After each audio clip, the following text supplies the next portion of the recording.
پڑھائی اور لکھائی کی مہارت، حاصل تعلم، منشا اور مقصد کے حوالے سے سمجھ کر درست اتار چڑھاؤ اور روانی سے نظم و نثر پڑھ سکیں۔ عزیز طلبہ، آئیے علامہ محمد اقبال کے کچھ اشعار منشا اور مقصد کے حوالے سے پڑھنے کی سرگرمی کریں۔ سوال نمبر 3، درج ذیل اشعار سمجھ کر درست اتار چڑھاؤ اور روانی سے پڑھیں اور ان میں پوشیدہ مقصد کے پیش نظر آخر میں دیے گئے سوالات کے جوابات دیں۔ منفعت ایک ہے اس قوم کی، نقصان بھی ایک، ایک ہی سب کا نبی، دین بھی ایمان بھی ایک، حرم پاک بھی اللہ بھی قرآن بھی ایک، کچھ بڑی بات تھی ہوتے جو مسلمان بھی ایک، فرقہ بندی ہے کہیں اور کہیں ذاتیں ہیں، کیا زمانے میں پنپنے کی یہی باتیں ہیں، شور ہے ہو گئے دنیا سے مسلمان نابود، ہم یہ کہتے ہیں کہ تھے بھی کہیں مسلم موجود، وضع میں تم ہو نصارہ تو تمدن میں ہنود، یہ مسلمان ہیں جنہیں دیکھ کے شرمائے یہود، یوں تو سید بھی ہو مرزا بھی ہو افغان بھی ہو، تم سبھی کچھ ہو بتاؤ تو مسلمان بھی ہو۔ عزیز طلبہ، آپ نے اشعار پڑھ لیے ہیں۔ اگر آپ نے اشعار خوانی مقصد و منشا کے پیش نظر کی ہے تو یقیناً آپ ان سوالات کے درست جوابات دیں گے۔ سوالات یہ ہیں: الف، ان اشعار میں علامہ محمد اقبال کن سے مخاطب ہیں؟ جی ہاں، ان اشعار میں علامہ محمد اقبال مسلمانوں سے مخاطب ہیں۔ ب، علامہ محمد اقبال مسلمانوں کو کس بات کی طرف متوجہ کرنے کی کوشش کر رہے ہیں؟ علامہ محمد اقبال نے مسلمانوں کو اتحاد و اتفاق اور اسلامی روایات اپنانے کی تلقین کی ہے۔ ج، علامہ محمد اقبال کن باتوں سے بچنے کی تلقین کر رہے ہیں؟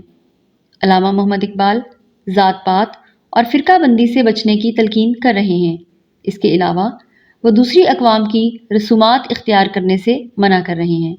د، ان اشعار میں علامہ محمد اقبال کا مجموعی پیغام کیا ہے؟ ان اشعار کا مجموعی پیغام اسلام پر عمل کرنا اور اتحاد و اتفاق اختیار کرنا ہے۔ حاصل تعلم، درست تلفظ کے ساتھ طویل عبارت پڑھ سکیں۔ عزیز طلبہ، طویل عبارت درست تلفظ کے ساتھ پڑھنے کی سرگرمیاں ہم پہلے بھی کر چکے ہیں۔ اس سبق میں بھی ہم یہ سرگرمی کریں گے۔ سوال نمبر 4، دی گئی عبارت کو درست تلفظ کے ساتھ پڑھیں۔ عزیز طلبہ، میں یہ عبارت درست تلفظ اور روانی سے پڑھتی ہوں۔ میری عبارت خوانی کے بعد آپ نے عبارت خوانی کرنی ہے۔ یہ بات بھلا کسے معلوم نہیں کہ پاکستان 14 اگست 1947 کو وجود میں آیا۔ اس سے قبل یہ ملک دنیا کے نقشے پر موجود نہ تھا، لیکن گھر گھر میں اس کا چرچا اور شہر شہر میں اس کا شہرہ تھا۔ پاکستان ایک جذبہ تھا جو ہر دل میں موجزن تھا، ایک پکار تھی جو ہر زبان پر جاری تھی، ایک دھڑکن تھی جو ہر سینے سے سنائی دیتی تھی۔ کوئی ایسی تقریر نہ تھی جو اس کے ذکر سے خالی ہو۔ لے کے رہیں گے پاکستان، بن کے رہے گا پاکستان۔ پوری فضا کئی سال تک انہی نعروں سے گونجتی رہی اور آخر اللہ کے فضل سے پاکستان بن گیا۔ لیکن یہ نہ سمجھیں کہ پاکستان صرف نعروں کے زور پر وجود میں آ گیا۔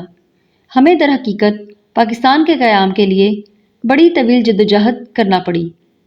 انگریز اس کا دشمن تھا، کانگریس اس کے مخالف۔ ان دونوں کا ہم نے ڈٹ کر مقابلہ کیا اور چونکہ اللہ تعالیٰ کی نصرت ہمارے ساتھ تھی اس لیے ہمیں کامیابی نصیب ہوئی اور پاکستان بن گیا۔ تحریک پاکستان کی کامیابی در حقیقت قائد اعظم محمد علی جناح کی قیادت کا کرشمہ تھی۔ قائد اعظم محمد علی جناح نے اپنی قابلیت، محنت اور اخلاص سے قوم کو اتفاق و اتحاد کی لڑی میں پرویا اور انہیں تحریک پاکستان کا شیدا بنا دیا۔ یہ قائد اعظم محمد علی جناح کی قیادت ہی تھی جس کی بدولت مسلمانوں نے کسی قربانی سے دریغ نہ کیا اور اپنا الگ وطن حاصل کیا۔ قائد اعظم محمد علی جناح کو ہم بابائے قوم کے نام سے یاد کرتے ہیں۔ آپ کے ایک ایک فرمان کو ہمارے بزرگوں نے سر آنکھوں پر رکھا اور اس سے رہنمائی حاصل کی۔ آپ کے فرامین آج بھی ہمیں ولولہ عطا کرتے ہیں۔ یہ ہمیں بتاتے ہیں کہ ہماری منزل کیا تھی اور ہم نے کس سمت میں اپنا سفر جاری رکھنا ہے۔ حاصل تعلم نثر پارے کی تشریح کر سکیں۔ عزیز طلبہ، نثر پارے کی تشریح سے متعلق رہنما نکات نہ صرف ہم پڑھ چکے ہیں بلکہ اس سے متعلقہ عملی سرگرمیاں بھی کر چکے ہیں۔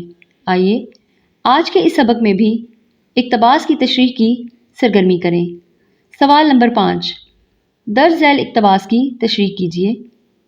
عزیز طلبہ، میں آپ کے سامنے اقتباس کی تشریح کر دیتی ہوں۔